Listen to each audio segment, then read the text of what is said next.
and I thought I was going to be interviewing Dusty or Guy for a second. Oh, because of the beard? No, because you're late. Oh, goodness. That's because I didn't recognize the name on that email because it went to my junk. I was looking for Will the Beast invites you. That's good.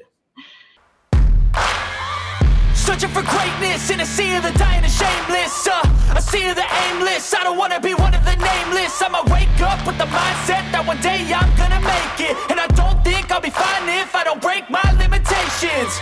Don't try to stop me, I exist to write my own story. Yeah, it's good to see you too. It's been a while since we talked. Yeah, I remember last time we talked, I was admiring your backdrop because you had all those cool, figures and comics and toys, and my dog's playing with the toy right now, but he gets bored after like a minute. So come on, buddy. Yeah, I can see that you added your bike into your background. Yeah, so that's what I was saying. I thought I better have something in the background for Will because his background is so interesting. So yeah. So this is your first episode back. I'm happy to be here. Yeah, I'm really excited. Probably gonna be a little bit rusty, but that's okay. Are we recording already? Because this is some of my best stuff. It doesn't get better, just so you know. Yeah. I don't know if you're a fan of Star Wars or anything, but when I was eating right before this, I was listening to Ewan McGregor and Pedro Pascal, and they were talking about like the differences from the 90s and now about Star Wars, and like how in the 90s it was all about like the blue screen and green screen and just like the puppets and everything, and now it's like they showed like a picture of then and now, and it's like a 180 TV screen of showing what's going on in the background, which I thought was pretty cool. Yeah, the technology, hey? Yeah. It's crazy. Yeah. I mean, if you go back to like the movies they made in the 70s, like the original Star Wars and the first trilogy, the reason that still looks so awesome and has such a trademark look is because it was all models, Yeah. All models and painting on glass. Just give me a sec. Yeah. There we go. We got a new toy. He likes it way too much.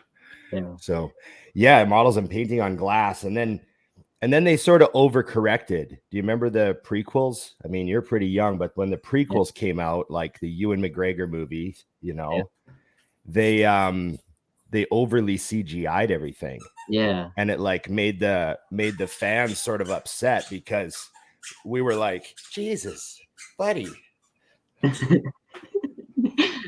because we were like wanting models and it didn't look the same. So we were upset. And then I guess for the last three movies, like, Last Jedi and those movies, I guess they kind of did like more models in the front. So that's why they looked better for, my opinion, they looked a lot better. So, but I'm a huge fan of the Mandalorian and the Boba Fett stuff. I mean, what did you think? I'm not that big of a fan on the Boba Fett series. I only liked the episodes when the Mandalorian was in it, but I thought it wasn't as good. Yeah. But it showed a lot of promise and they set it up like there's a lot they could do with it. Yeah. So we'll see.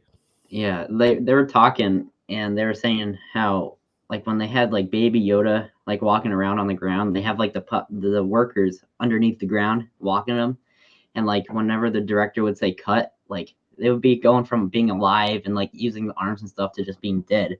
And they were like depressed after that because like he's a part of this show, and then like whenever it just stopped recording, he would just die, and then they would have to pick it back up. And they said it was just a weird experience. That's funny. Yeah. That they have to do a lot of crazy stuff to make it come alive. Like, all the acting they do to nothing. Like they're interacting with something that's not even there and they have to like, act and just green screen the shit out of it. Yeah. So yeah, it's been awesome though. Jon Favreau has done a great job with the TV shows. Yeah, he has. And it's really cool seeing the just how technology has improved over a short amount of time. And like Ewan McGregor was saying how like when he was on set for Star Wars and he saw like or for Obi-Wan I should say, when he saw like the the stormtroopers and stuff. They're like, is this real? I felt like I was like 6 again. It was so awesome being on there and seeing the stormtroopers again in real life, you know. Yeah. Did you there's been a lot of people who like asked to be in the Star Wars movies, you know, and in a lot of the stuff. I don't know which one it was, if it was the last Jedi or one of them, but Daniel Craig, like James Bond, he was actually a stormtrooper in one of them. Yeah. I don't know if you knew that. No, I didn't. He really wanted to be in the Star Wars series, and wow. like obviously he's got connections, right? Yeah. So they they said, okay, we'll give you a line. So they gave him a line and made him a stormtrooper. So it's pretty funny when, you know, so many people want to be involved with the show and with the franchise. So it's just gonna get better. Yeah, that's funny. I was listening to Hot Wings, and it was kind of like the same with Tom Holland. Like he was trying out for a Star Wars movie, and he couldn't take it seriously because he was he had to do a scene with a droid, and he was talking with the droid, and there was this actual person making the droid noises. So the person was going beep boop beep beep, and he said he broke down every time. He just couldn't take it seriously. Yeah, that would be kind of funny. I've gone to some auditions before for like commercials and stuff that I auditioned for. Yeah. And sometimes it's like you don't know what you're going to be asked to do, right? So you just walk in, and sometimes it's like really stupid. Yeah. And it's like hard to wrap your brain around it. You know what I mean? Oh, Jedi wants to say hi. Hello. Hello.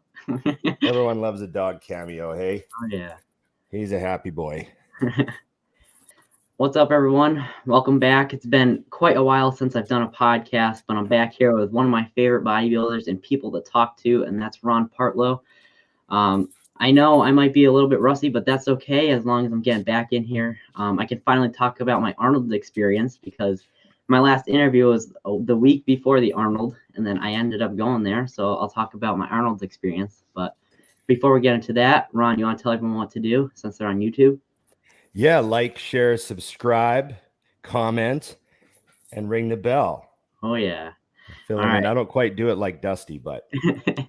So, yeah, like I just said, finally get to talk about my Arnold experience. So it's not like, I don't know if you know, but I'm in Connecticut. So it was like a 12-hour drive. It took 2 days. I left right after school. And when we drove for as long as we could. I think we covered 5 or 6 hours, and we had to find this hotel in the middle of nowhere. We were going through the stretch of Pennsylvania, and we were on this highway that was like 300 miles long. It's like the trucker highway. And we got like halfway through that, and we got off the exit, and it was just like the middle part, I guess. And it was like there was only like 2 hotels and 2 restaurants to be found, and it was just houses there. So we stayed at this hotel, and it's one of like the popular ones around here, like the Holiday Inn or whatever. And we stay there. We get a room. There's like no one in the parking lot, and they're like, we only have 1 room available. And we're like, how? There's no one here. And they're like, yeah, it's 2 kings, and that's the only room we have open. So we're like, whatever. We're so tired, so we take it, go in there. The bed, we go in. It's a nice room. It's got 2 beds in there, and it's like 11 o'clock. So my dad opens his bed sheet up. There's just hair everywhere. It's all pubic hair. So he had to go back and go to the people, ask for new things, and it was just covered in hair. So he had to take them all off, and he was like, "Can I leave a note for the cleaning crew?" And he wrote a note. And in the morning, we wake up and go out, check out, and it's a new person working at the desk. And my dad goes, did the cleaning crew get the note about what happened? And they're like, what note? You didn't give us any note or anything. So we were like, whatever. And we just left. Me and Dusty were talking about bad hotel rooms. I don't know if you heard that, but we were talking about times that you've checked in, and I checked into a room one time, and I went in, and the room just stunk like BO. Yeah. And I couldn't. Yeah, it was fucking crazy. I had to ask to be switched rooms. And then the weird thing was they came and they were like smelling, and they were like, like they didn't. And I was like, how do you not smell that? It fucking reeks in here. Yeah, it was pretty funny. Yeah. Man, yeah. What did you think of the Arnold? It was a lot of fun, but I don't think it was anything like how it was before because they only did the bodybuilding there. But it was still a lot of fun. I enjoyed it. Just being able to meet the people I interviewed, like Nick and Ian and Melissa, like they're all really Yeah, nice in person, and they all came right up to me and like high five me and just talked for a little bit. But it was a yeah, really that's cool awesome. experience. Yeah. Yeah, that's what. So, I mean, did you watch the show? Like, you Yeah, watched I the did. finals, or what did you watch? I watched everything. I went to the thing on Friday where it was like the panel of the people talking, and unfortunately, I saw Ronnie fall on stage when he was going up there. But before that, I was able to actually meet Ronnie when he was at the expo. Um, and I was too much in shock to say anything. So I went over, I shook his hand, and he was like, "What do you think of bodybuilding?" And I was like, "Thank you." And then I shook his hand. I just didn't know what to say. I was like, "I Right. can't believe I'm actually meeting you." You know? Yeah, man. Yeah. And then Ronnie had a fall. I did hear something Yeah. about that, but But yeah, then Cedric went over and helped him up, and he was really nice about it. But then that's cool. they had a good conversation, and then I saw the prejudging and then the finals. So it was overall really fun. Man. Yeah. Well, I'm getting ready to head there in 2 weeks.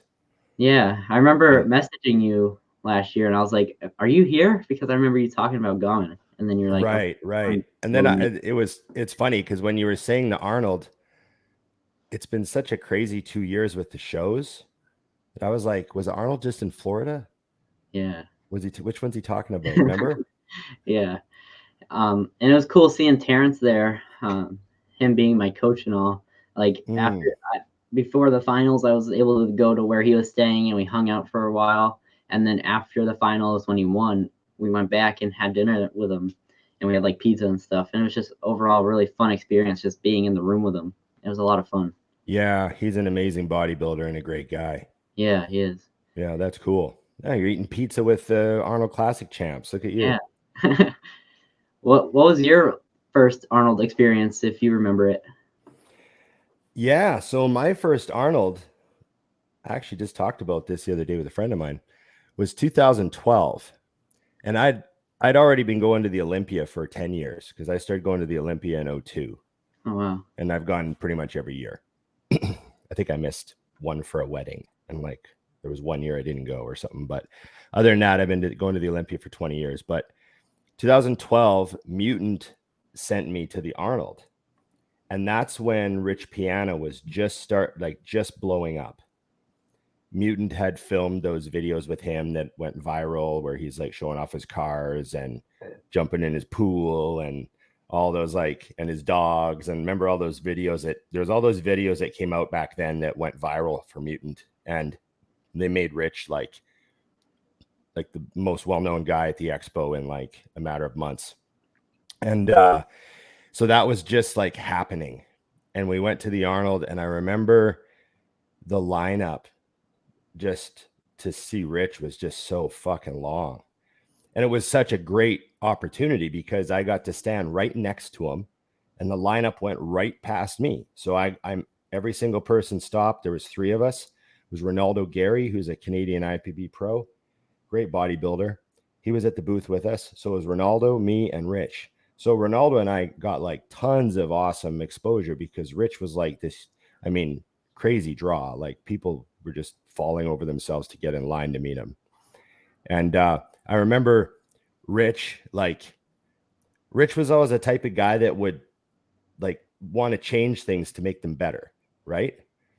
Like he was really about maximizing efficiency so for business. Like he was all about making money and like get the most out of it, So, everyone stands behind their little booth. You know what I mean? Like Yeah. everyone stands behind, like, we sort of stand behind a little counter, so we can sign stuff, meet people. Rich was like, people don't see me. People only see me from 2 directions because he was on a corner. We were right on a corner. And he's like, people can only see me from these 2 directions. I'm just going to stand in the aisle so that like in the middle of the 4-way. He's like, I'm just going to stand in the middle of the 4-way. And our lineup can just curl out into the middle of there. Fuck him. That was Rich. And he just went and stood like out in traffic. And then everyone from all 4 directions could see him. And then all of a sudden it was just crazy, and we had like security was coming and like trying to move the line, but Rich just knew how to like blow something up. So yeah, that was pretty cool experience at First Arnold. Yeah, when I went, it was a lot smaller than what it sounds like you experienced, because there was only like 5 or 6 tables there, or there's probably a little bit more than that, but it was just like some like upcoming companies that were trying to sell their stuff, but it wasn't as big as it sounds like. No, so they didn't have the proper expo, did they? No. Yeah. So that, I mean, that'll be back this year. Yeah. So yeah, it's but that's, I mean, you know, you're looking at a couple 100,000 people going through there in 2 days. It's just nuts, right? Yeah. You know, just massive, massive. You could get lost, you lose your friend. Back in the old days before we were texting, if you lose your buddy at the Olympia, it's like, oh. I'll see if I can find him ever again. But yeah. When it seems like, because they only had the 4 categories there when I went. They had open, classic, bikini, and fitness, and it was really cool watching fitness there. That was one heck of a show, just seeing them do all the flips and stuff. That was really cool. The pro level fitness is ridiculous. That's why the barrier to entry is so high with fitness, and there's not a lot of fitness competitors, because you have to be like a retired gymnast. Yeah. Like you know what I mean? It's very hard. And also their injury rate is huge, like the wrists and elbows and shoulders and stuff.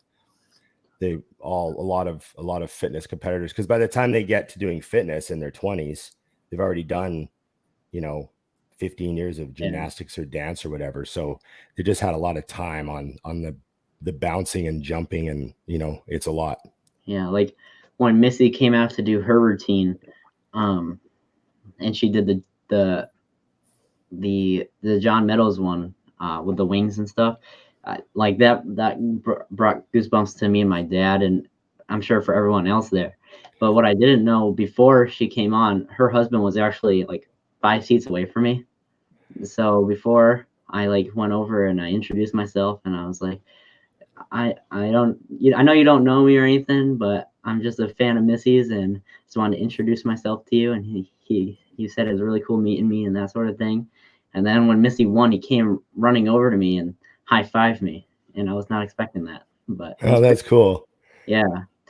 And like when they were doing all the categories, like when classic came on before the open, I was like, oh wow, these guys are big. And then, because I've never seen like a real like bodybuilder in real life before, so when like Terrence and stuff came on, I was like, oh my god. And then you see Ian and Nick walk on, and I'm like, oh my god, they're huge. And it was such an experience. Yeah, the first time you see a guy like Ian or Nick in person, close. Like, how close were you to the stage? I was in the general admission, so it was a good thing away, but I could tell how big they were just from there. Yeah. Oh yeah. Just because you're close to Missy's husband, so you're not like way up in the nosebleeds or anything. Yeah. But when you first see your first massive pro, it's something else. I remember the first pro I saw was Lee Labrada, but he wasn't a huge guy. So he was super impressive, because I learned the lesson about how size doesn't matter when it comes to looking incredible, right? Because he didn't look big, and then he took a sweatshirt off in the gym, and he was training arms. And when he took a sweatshirt off, I was like, holy fuck.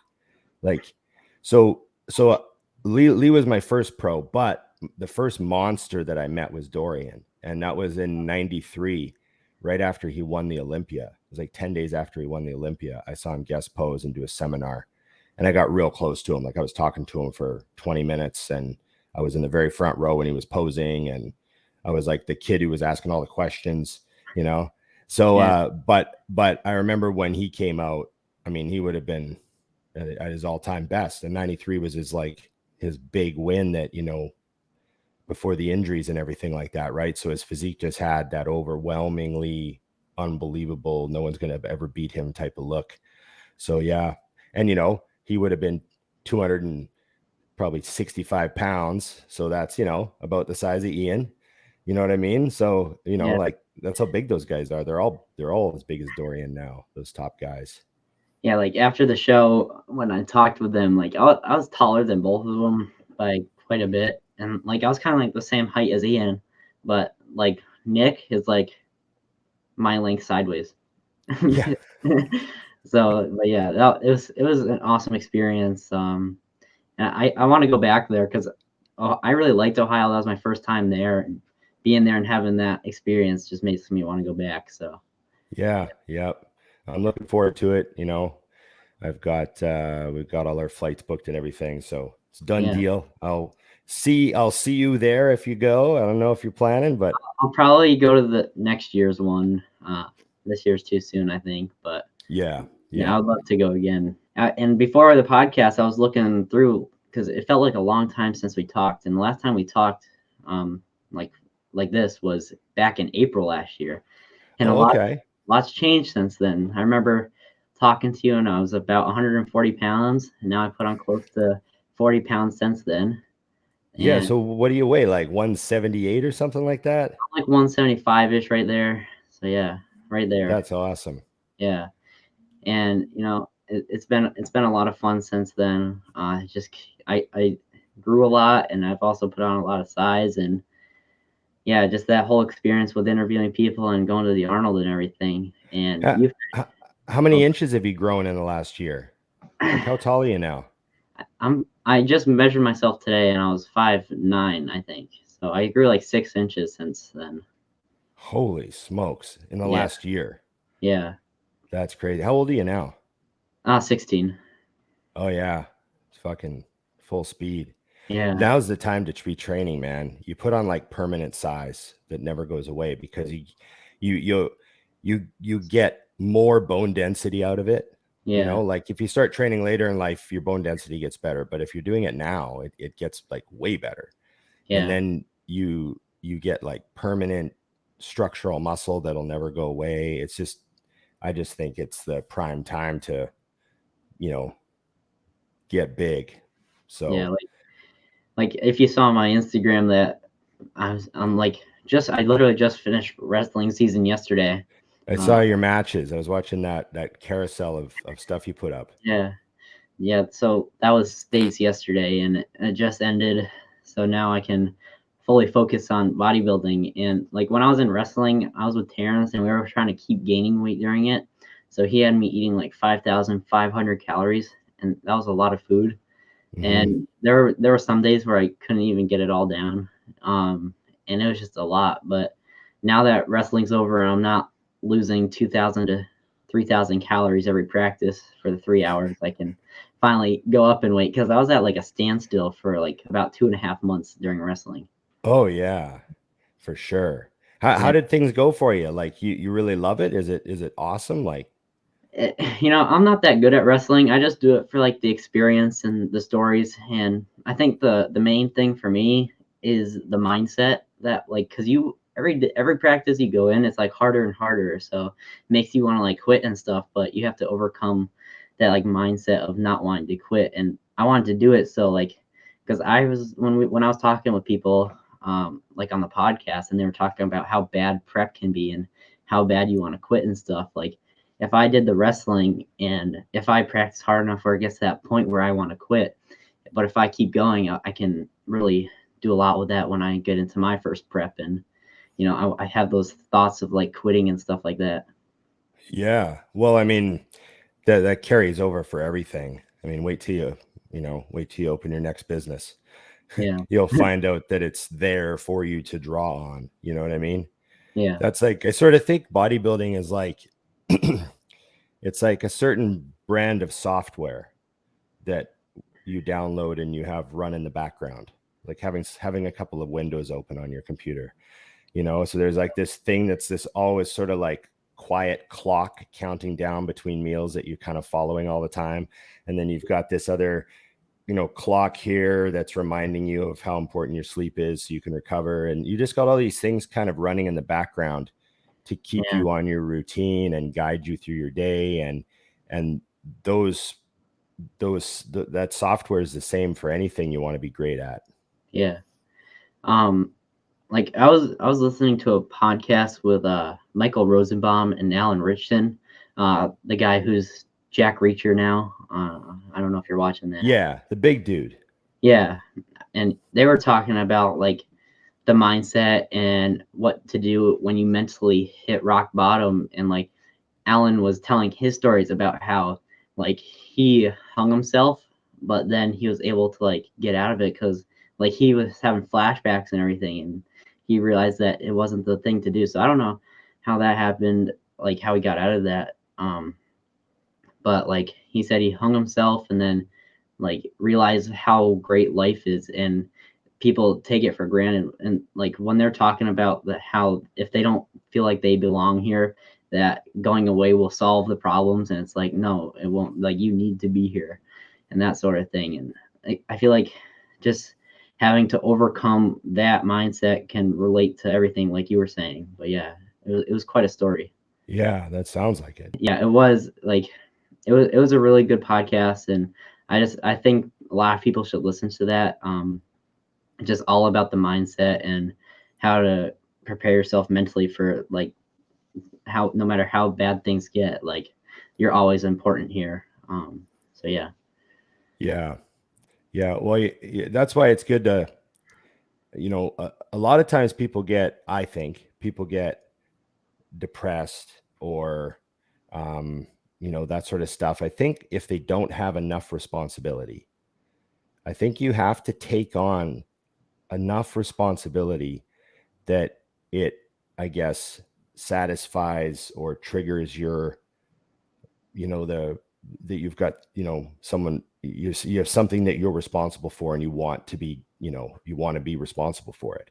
And I think that gives you purpose, I guess, so I think sometimes taking on a little bit more responsibility is a solution to a lot of that sort of stuff.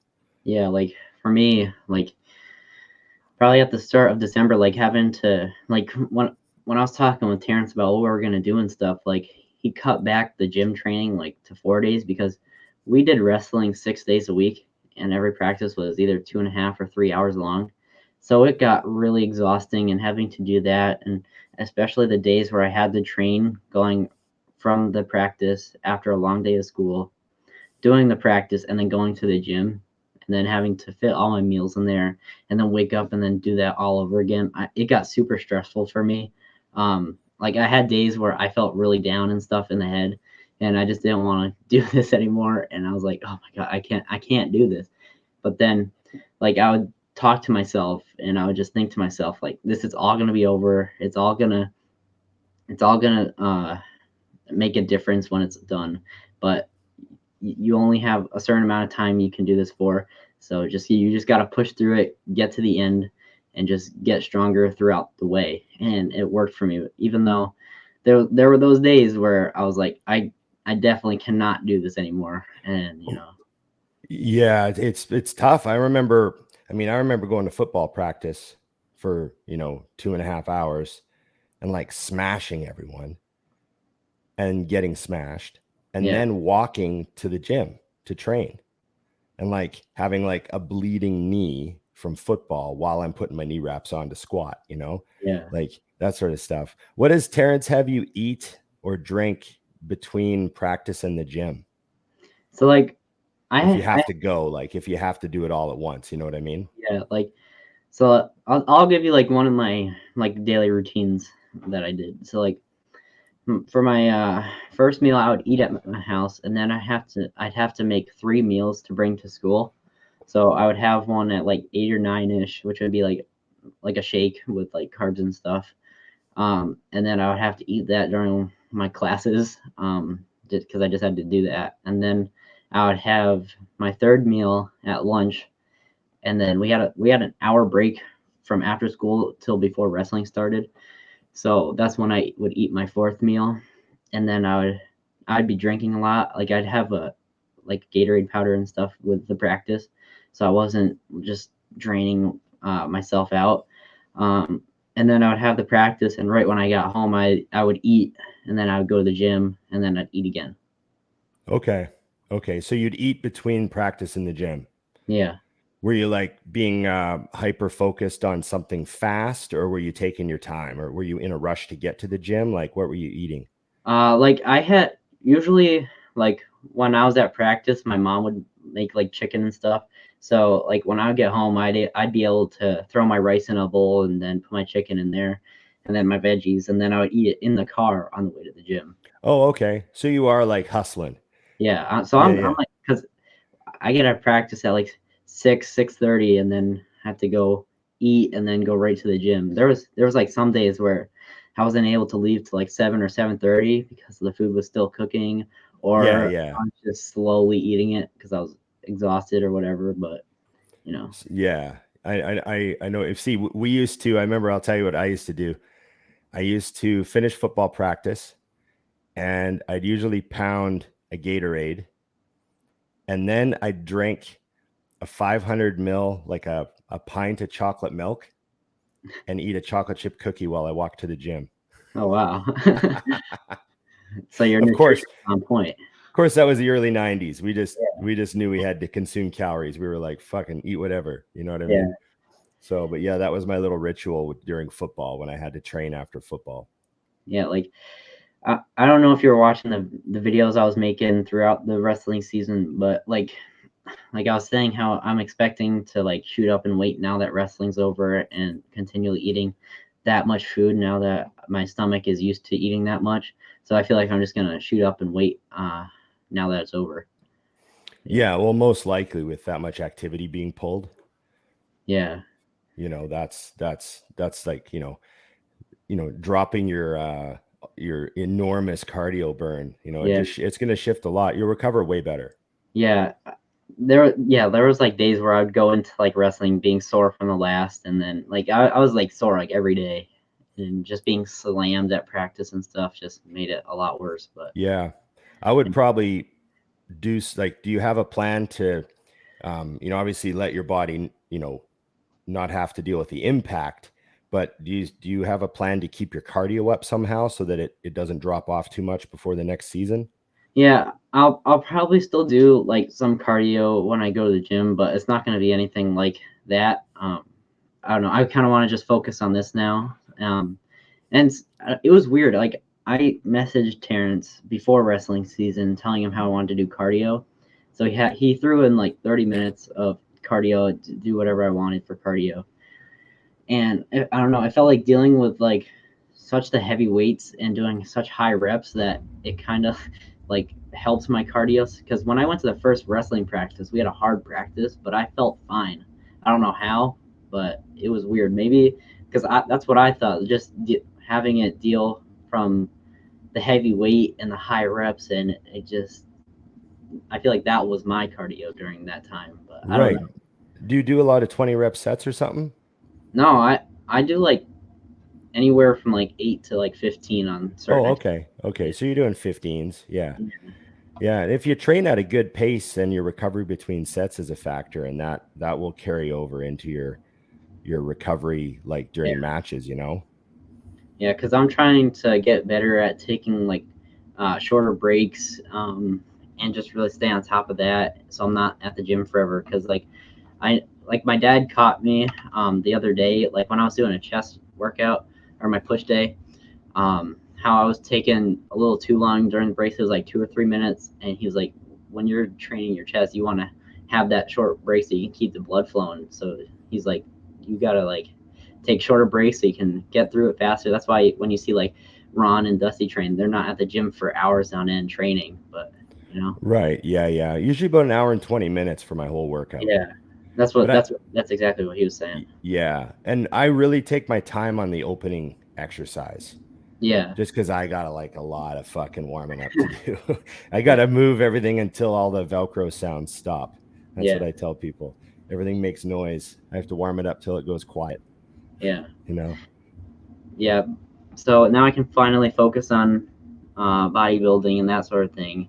But yeah, like I was talking about earlier, like how lots changed.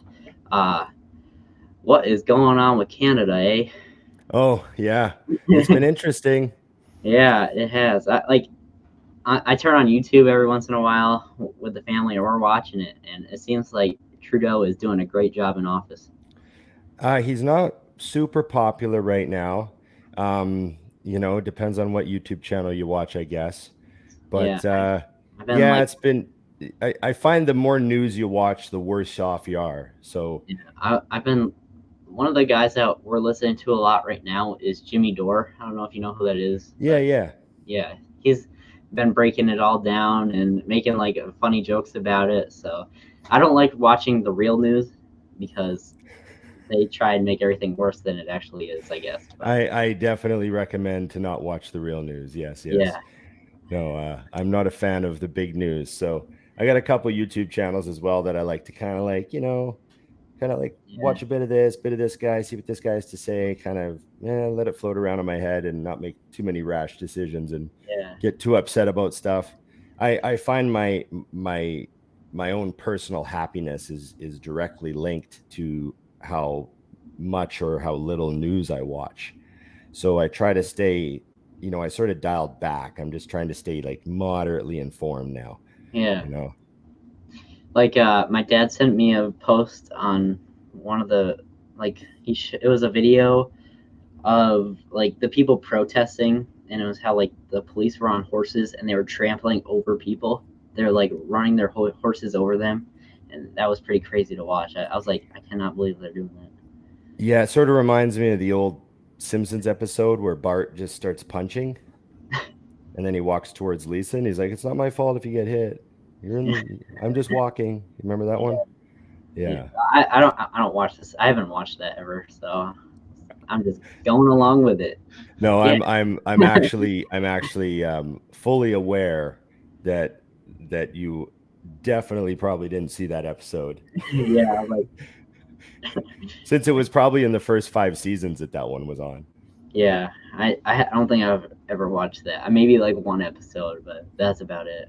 That's funny. What year were you born, Will? 2005. Oh man, yeah, that's crazy. The Simpsons was already on for like 20 years. One of the shows that I really that I liked watching was Futurama. Yeah, well, that was the same creator, right? Yeah. Matt Groening.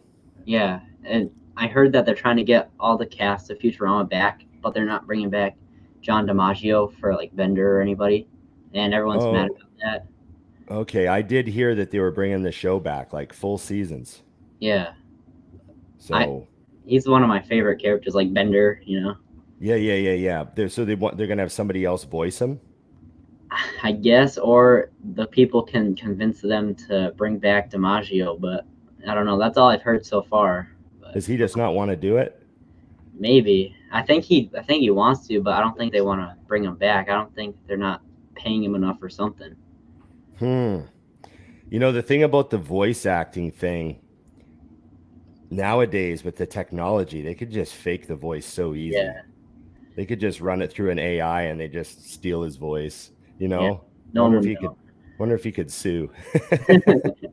It has to be different. Yeah.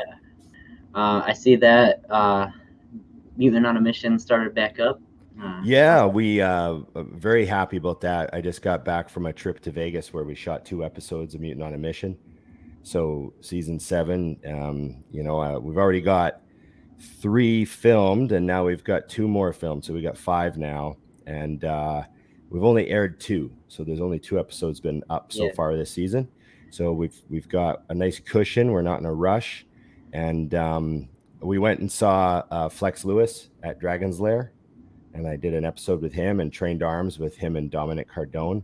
Yeah, and that was a blast and a lot of fun and great guys. And I'm excited to see that episode because, I always feel like when there's good chemistry, like when I'm having fun during the workout and I'm forgetting that there's cameras, I always find those episodes are the best because I feel like I seem more relaxed. I'm so critical of myself, right? That I have a hard time watching them sometimes. But, if I feel like I'm relaxed and stuff, I feel like the episode's better. And so, I'm excited for that one. It's going to be good. And then the next day we went to Powerhouse and I trained with Hide and Iris Kyle. Yeah. And we did that episode. So I'm looking forward to seeing that one too, because that was a blast. Yeah, I was listening to the last episode you did for It's Just Bodybuilding, and you're talking about how like when you were with Iris, she was like really herself, and it made you in the mood to want to record, and she just didn't accept that the cameras were there and just acted like herself, and it really lightened you up. Yeah, I guess because if I already know somebody, like I've shot episodes with, John Meadows and Dave Tate and Mike Rashid and Mark Bell and, Dana Lynn Bailey and Yeah. Rob Bailey. And I've shot episodes like, I trained with Hakeem in one episode, Oh, wow. all that stuff. So, if I already know the person, like with all those people, I know it's going to be easy. Like I'm like, oh, I'm training with Akeem today at Diamond Gym. It's gonna be awesome. I know Akeem. And he like rocks up. It's like, how's it going, man? Let me just go train. And he's such a great guy that he can do that. But I've never met Iris, right? Oh, yeah. So I was like, oh, I hope Iris is like okay with me, or I hope she likes the show, or I don't want to like, because you just never know. Yeah. And then of course I get there and she's like the sweetest girl, and she's like so funny and cracking jokes and giving me a hard time, and it was really easy. Yeah. So, and I've known Hide for years. So that was good. And I asked him, here's just so everyone knows, I asked him, because I always called him Hyde, right? Because a lot of people call him Hyde. Yeah. And so I asked him, I said, hey, settle it for me. Is it supposed to be Hide or Hyde? Or do you care? Because I know it's Hidetada. Yeah. So I know a lot of people call him Hide because of that. I just asked him, and he laughed, and he goes, people have been calling me both ever since I came to the USA, the whole time. And it's just this year that I've started to correct people. And he said that he prefers Hide. Yeah. He said it's supposed to be Hide. And I just laughed, and he was laughing about it. He said, I waited like 12 years to start correcting people. So he was cool. Have you ever had like any episodes where you're like actually like nervous to go? Like I know how you said like for Iris you were a little bit nervous, but like when you get there you're still nervous because you don't know what it's gonna be like or anything like that. Well, I've had some stressful episodes, yeah. Like there was one episode where we showed up to the gym, and it was overseas. So like we were like, we had we hired someone to shoot it that we didn't know. Right. So like we hired a guy, we talked to him on the phone, we sent him videos, he knew what we wanted, and we met for lunch. So there was we knew the guy, but he was brand new. So we had a camera guy with us, and we showed up at this one gym ready to shoot. And I had a bad feeling because that morning I messaged the Instagram, and the Instagram had always replied back to me pretty quick. And that morning I messaged, and they didn't reply back, but it wasn't a big deal because I was like, oh, hey, just on our way. And we get there, and the owner of the gym, who's supposed to do the tour and tell us the story, because he's the guy that's kind of well known, he's not even there. And they're like, oh, he's out of the country. I'm like, oh, so he completely forgot. So we had to wait, and they called the manager, and the manager came down. Turns out the manager's been there for 15 years. So he like had a lot, and he was a good guy, and he's like trains people, and he's competed and stuff. So he was like a good guy, and he felt bad. So he jumped in, and he just did the episode for us, and like showed me around the gym. And then luckily I'd already planned to train with someone else. So that was still intact. I still had a training partner there, but it was just that the gym forgot about us. That happened once. So that kind of throws you off. You know what I mean? Yeah. Like, what'd you have to, were they not like allowing you to like record when you first got there, or what? Like, oh no, we just showed up and everyone just looked surprised. They were like, oh, hey. I'm like, hey, we're here to like meet so-and-so, and we're shooting an episode of Mutant on a Mission. And they were like, he's like not in the country right now. Oh, wow. And we're like, oh, and then they all like kind of like helped us out, Yeah. They were like, the one guy even went in the back and like watched an episode. Oh, really? Like he's like, I'm gonna like, what is this show? And I'm like, here. And I like showed it to him, and he like went in the back and like watched an episode, and he's like, hey, I like it. It was funny. Yeah. So that must have been really stressful. I don't know what I would do if that was. Yeah, you just got to roll with the punches, and funny stuff happens, and there's nothing set in stone. And like I've gotten hurt before, during the shooting and just had to like fake a couple of exercises. Like I've done, like, stuff happens. Like I hurt my back one time and I'm like, oh fuck, like second exercise hurt my back. Oh. So I had to like kind of just get through the rest of it, like kind of pretend trained. And, you know, they just edited it really well so that it looked like we were still training, and the other person was training hard. So it was like, you know, you couldn't even tell. And then, you know, just stuff like that'll happen. There's been episodes where, oh yeah, I remember I showed up to one and I was like, let's train, you know, and the guy seemed really apprehensive. And then his training partner showed up and I saw him go over and he's talking to his training partner. And I guess he forgot to tell his training partner that he was training with me that day. So his training partner like showed up to train and he's like, I'm training with this guy on camera. So then he just hopped in and trained with us. Like I could tell the training partner was like irritated that he wasn't told.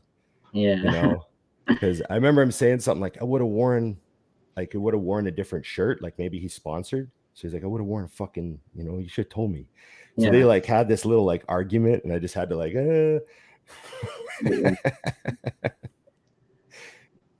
We just got breaking news real quick. My dad showing me something.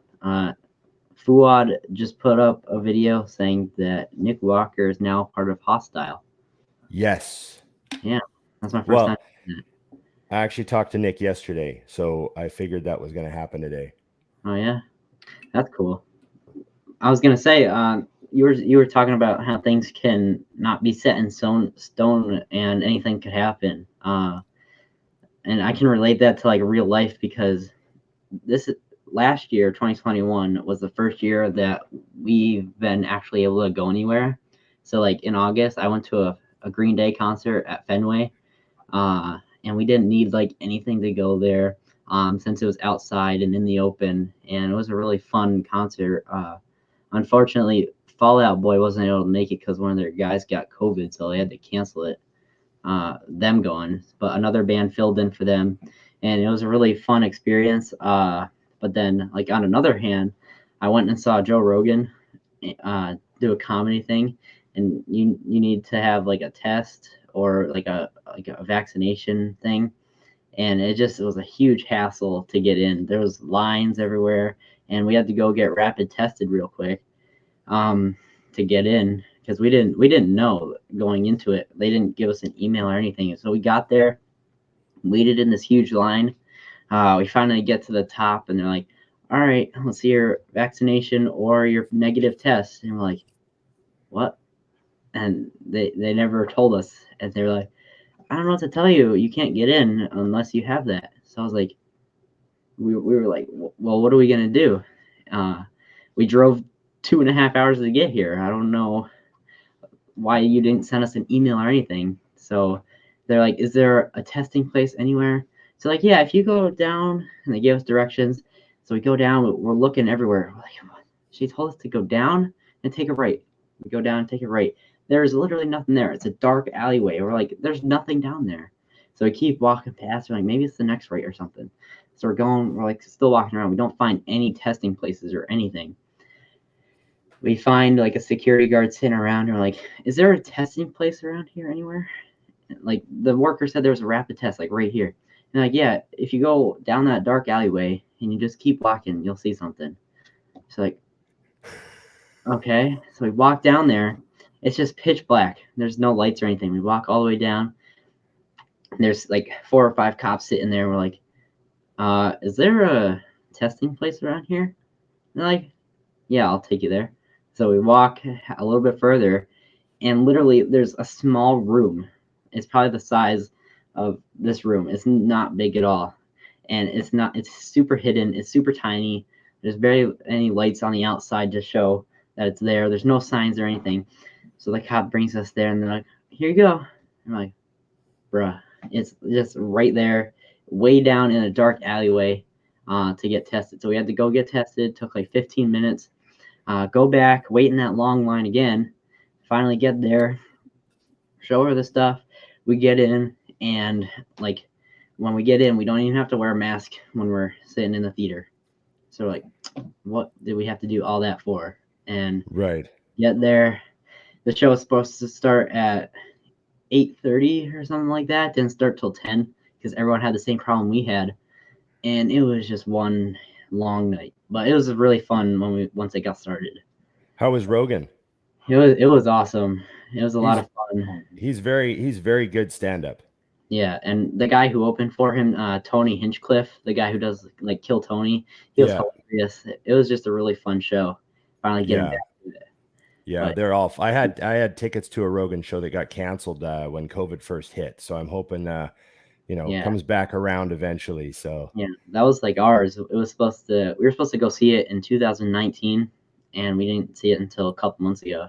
Yeah, yeah. And like now we're having a similar problem, but Massachusetts, I think, is slowly opening up and dropping all of their like requirements and stuff. So we have tickets for Tom Segura and Henry Rollins on the same exact day, which we didn't know because I ordered the Tom Segura tickets for my birthday present from my grandfather back in August, and then we forgot about it, and then I was like, "Hey, Dad, when's Tom Segura?" And he's like, "I don't know, but I just bought Henry Rollins tickets." And I was like, "Dad, what day is it?" And he's like, "Oh, it's March whatever."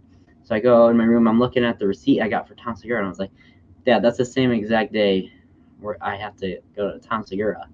And they're both requiring like all the stuff. So hopefully by the time it comes around that they dropped all of their mandates and stuff like that so we can go. And what I'm trying to figure out which one I should go to. So which one do you think is best? Well, if you go to Tom Segura, you're going to go see a stand-up. Yeah. Right? So you're going for a funny night. If you go see Henry Rollins, who I've seen, I've never seen Tom, but I've seen Henry Rollins 3 times. You're not going to a comedy show. You're going on a bit of an adventure because he's going to tell you some of the craziest stories.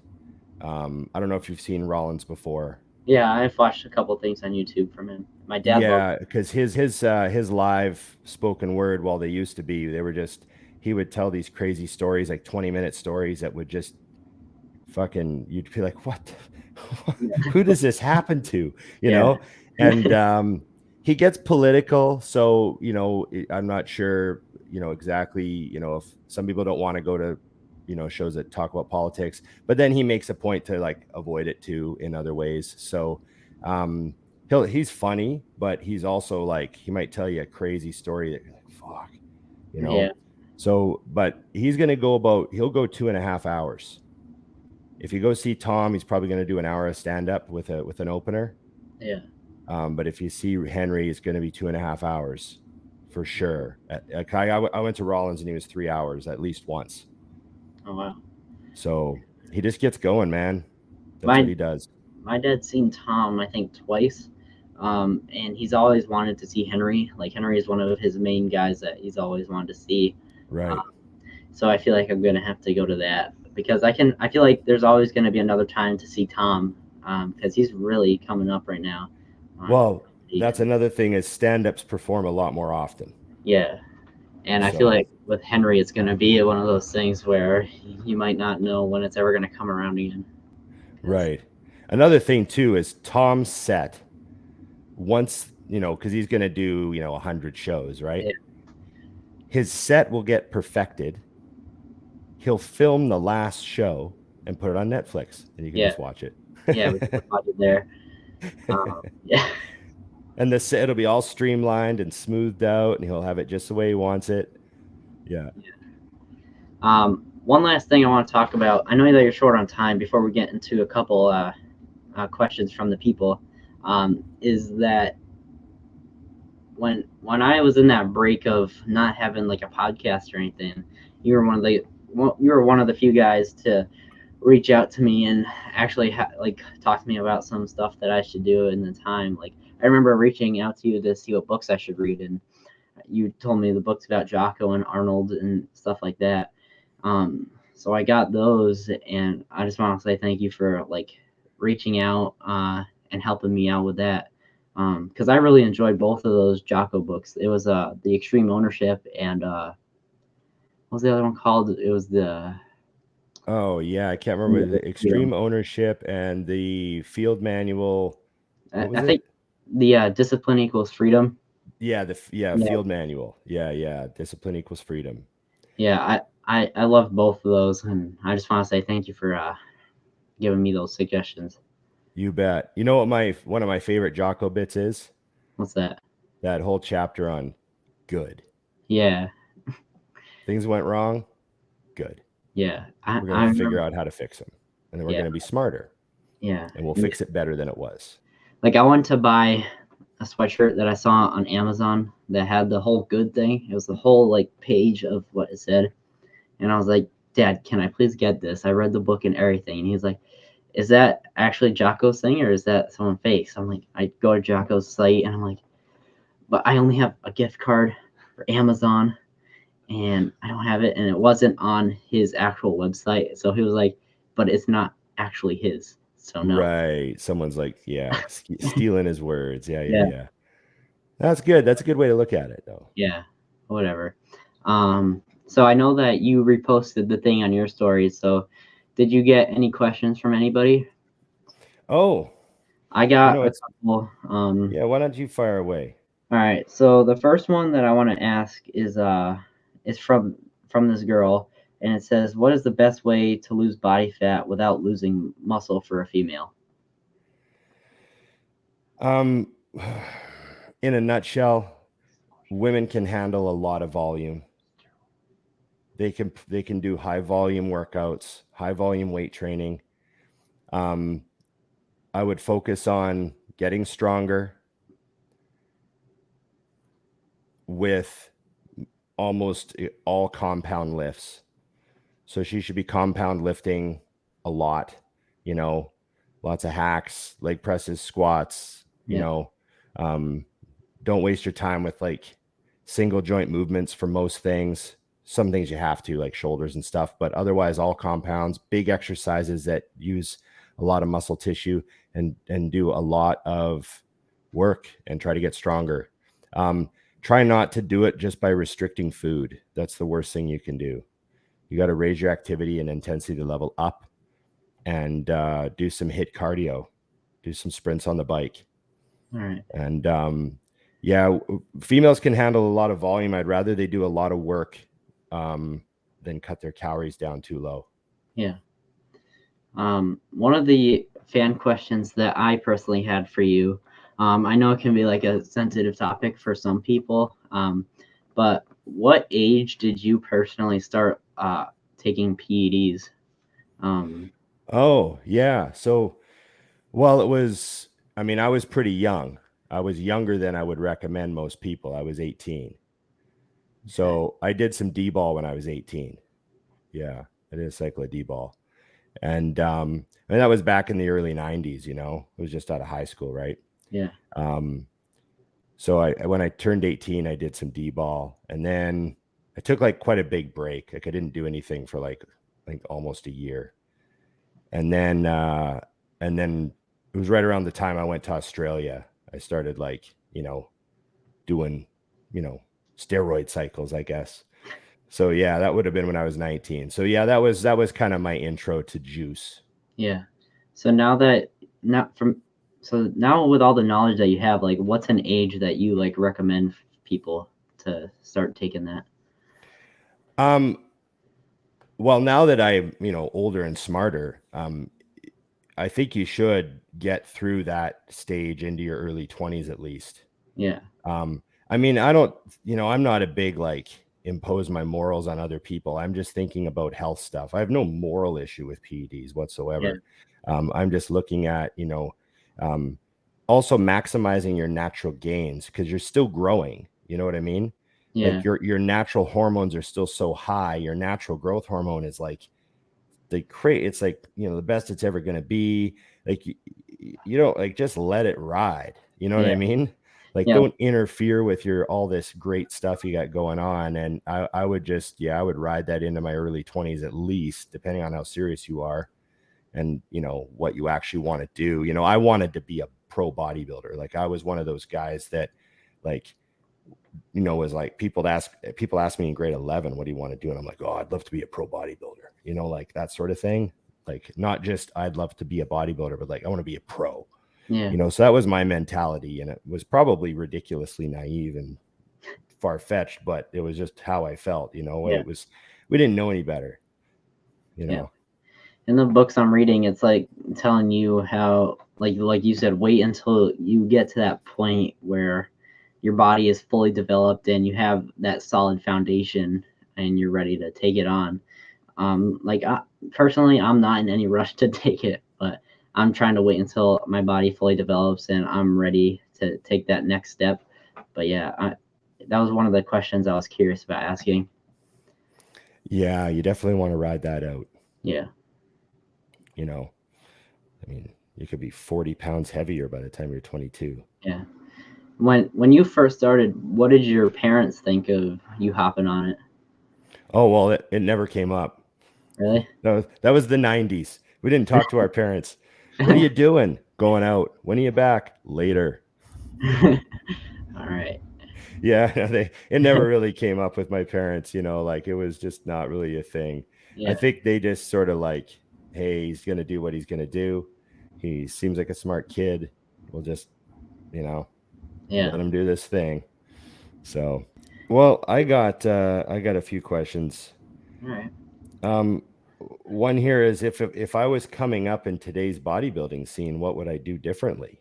Yeah. So the funny thing is, if I was coming up in today's bodybuilding scene, I'd probably be discouraged from having those goals. I honestly would. Like like I said, I wanted to be a pro bodybuilder because I didn't know any better. Like I didn't realize, like, I guess I just thought, I was always under the impression if I just worked harder than everyone else, I'd just become a pro, which eventually, I made happen. But, I was a bit naive to like how this really works, like how good some guys are. And how, like you get older and you see how talented some people are and you're like, holy fuck. Yeah. Like there's some people got certain things that just you can't fuck with, Yeah. And that's why you have, the Chris Bumsteads, and then you have everyone else that wants to look like Chris Bumstead. Yeah. And it's why you have, Ian Valair, and you have a bunch of guys that train like Ian and really, really want to be as big as Ian, and it's never, ever, ever going to happen, right? And so there are these divides that, you have to dismiss them in order to actually, you have to dismiss them in order to actually reach your own potential, because if you're like paying attention to all these discouraging truths, you can often like, not pursue your dream, which is like, you don't want that to happen, right? But I'm just saying, nowadays, looking at Instagram, like if I was an 18-year-old kid now looking at Instagram, it's not like it's, we were looking at magazines, we were just seeing the top pros, but now you're seeing like thousands of guys on Instagram that look insane. Yeah. And I'd probably just think, holy fuck, there's just too many of these good guys. Like how, you know what I mean? So I think Instagram definitely changes, like it changes things, but then, you have guys that see that and they realize that they're probably never going to win an Olympia. So it actually helps them to make the decision to, okay, well, I'm just going to make money. Yeah. Right. And they can market themselves. Obviously, there's all the advantages now to having that social media. Yeah. So the social media can show you the reality of how difficult and impossible this is going to be. But it can also open up all those other avenues for you to make it, worthwhile. So, yeah. Yeah, I was going to bring that up with like having Instagram and YouTube and just all social media, because like you can, like for me, like I could be scrolling through and I can find people that are the same age as me and they look completely different. I'm like, how do you look like that? And I look like this. And, like it kind of gets in your head, but you have to be able to like put that aside and stuff like that. And it's something like just being on social media, it's like something my dad's been saying. It's like once I get to that age where I actually start like showing off my physique and stuff, because like right now I only show it like once in a while, like just transformation stuff every once in a while. Right. Yeah, because I don't want to be like posting it every single time, just like a shirtless pic or whatever. I also think, like, not to be like a bummer, but there is a huge amount of truth to you know, a lot of the concern. Like, I was watching a Joe Rogan the other day. I can't remember who the guest was, but they were talking about how, you know, there's so much more body image pressure on young people because of Instagram and like all that stuff that, you know, everyone's talked about it. Yeah. And you know, I just remember, like, I remember one thing I was really fortunate of is I came up in the era where we all knew that to get big, you had to just train and eat. And it wasn't about being like looking great all the time. So like lots of guys got just real big in the gym and just stayed big for like years because they're just trying to get big. Where now there's all this pressure to like stay in like really good shape and like do photo shoots for your business, and everyone's got to market themselves and everyone's trying, and there's just so much more focus on how you look that it used to be just like really easy for bodybuilders to just be like, oh, I'm not competing till next year, and they just would just train. Like I used to know like tons of guys that like never shaved their arms, never shaved their chest, only for shows. I wouldn't shave their chest for like a whole year and a half.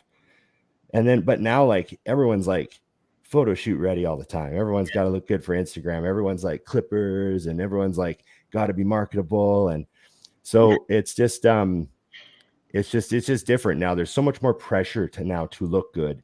And and the industry is already about looking good. And there's just so much more pressure now, you know? Yeah. Like, I don't know if you saw like James Hollingshead's recent post, but he's a pretty hairy guy. Yeah. James knows what I'm talking about. He knows how to keep it old school. Oh, yeah. He doesn't like, he's not hitting the tanning bed or anything like that. He lets it get a little rough around the edges. Yeah. He's got that Dorian in him. And, you know, I appreciate that. He's a mountain man who's living in London.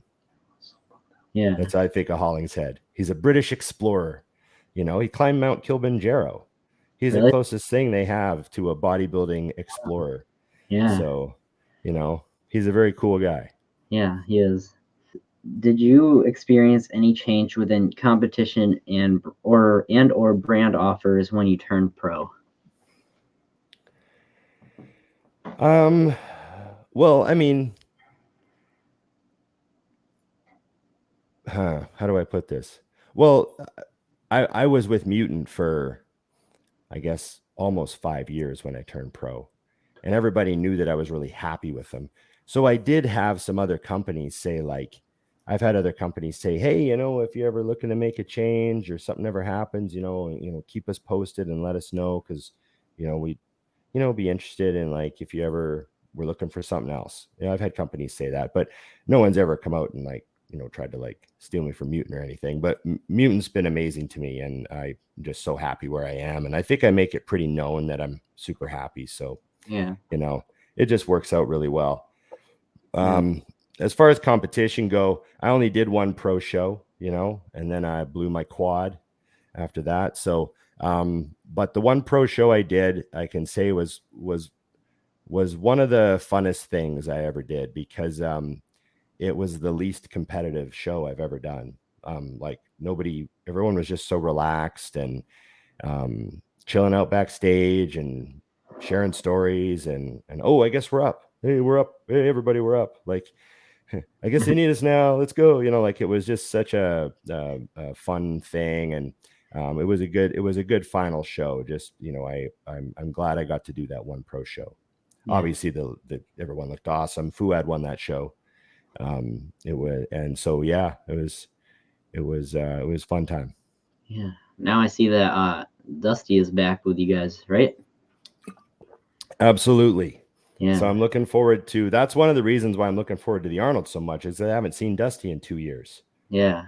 You know, I can't even remember the last time I saw him. Like, I'd have to like I have to look at my phone and like scroll back to when our last actual photo together was, you know, like I don't even remember what fucking expo it was.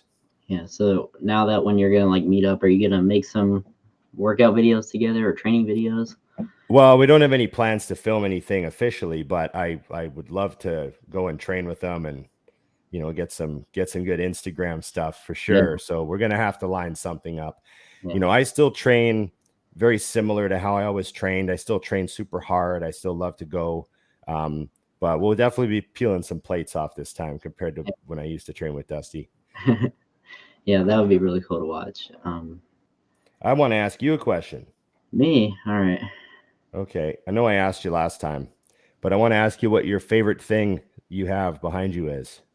What's your favorite thing on the shelf? Let me take a look here. I don't know how many you've changed. It's kind of the same since we've gotten here. Like, my room is a nerd room, so a lot of stuff. Well, what's your favorite thing? Show me something on there. Something that's cool. Something that you think is a standout part of the collection. I know last time I showed you the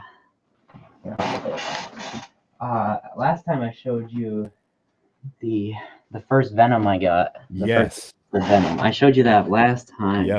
Yep. I have another part where I record videos from. Do you have anything from the new Star Wars there that you? What's your best Star Wars piece?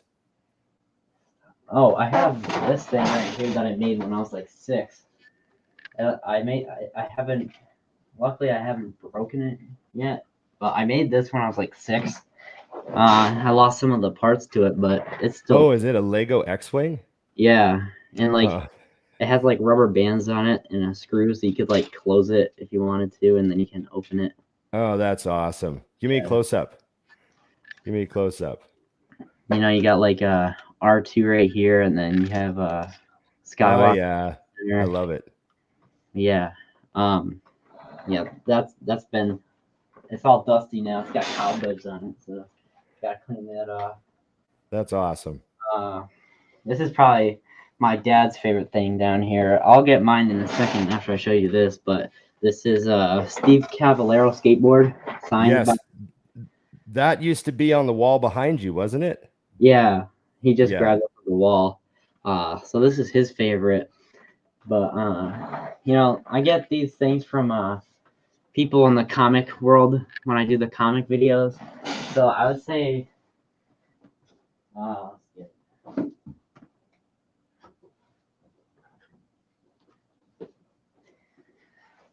that these ones are probably up there too, because people take the time out of their day to draw these for me on like actual comics. So I got 2 here, and one of them's from one of my close friends in the comic thing, and he drew this just on a blank comic book. It's an actual real comic book, and he drew that for me and sent it to me.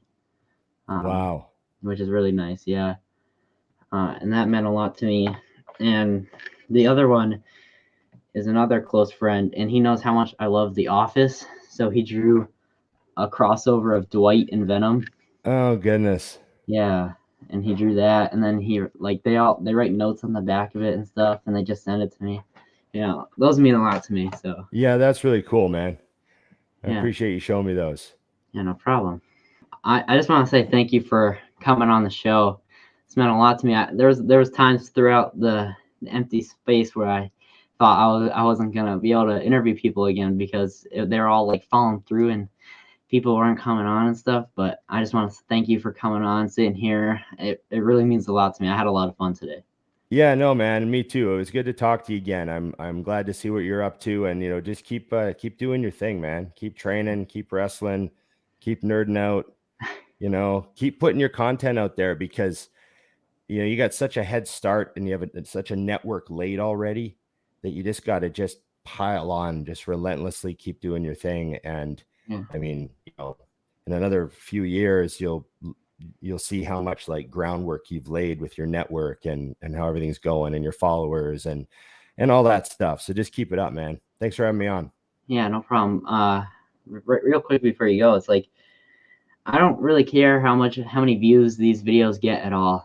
As long as I can just put them out there, show people what I'm doing, and no matter how many people watch it, and just having the experience of talking to people like you, it just really means a lot to me. And it's just all about the experience. And it's like, since my last since I started wrestling and I wasn't able to put out a lot of stuff or a lot of content and stuff, like on Instagram, I think I dropped like 100 followers or something, and it was like 10 a day or something like that. And then I would gain some, and then I would drop some. So I lost a ton of followers, but I don't really care. I just want to keep doing my thing, and that's all that matters to me. Yeah, the people that matter will find you. The people that you can help and inspire will find you. Yeah. So that's what it's all about. You're right. Thanks, Ron, once again. I had a lot of fun. Thanks for doing this. Hey, you're welcome, man. Appreciate being on. Yeah. See you soon. Bye.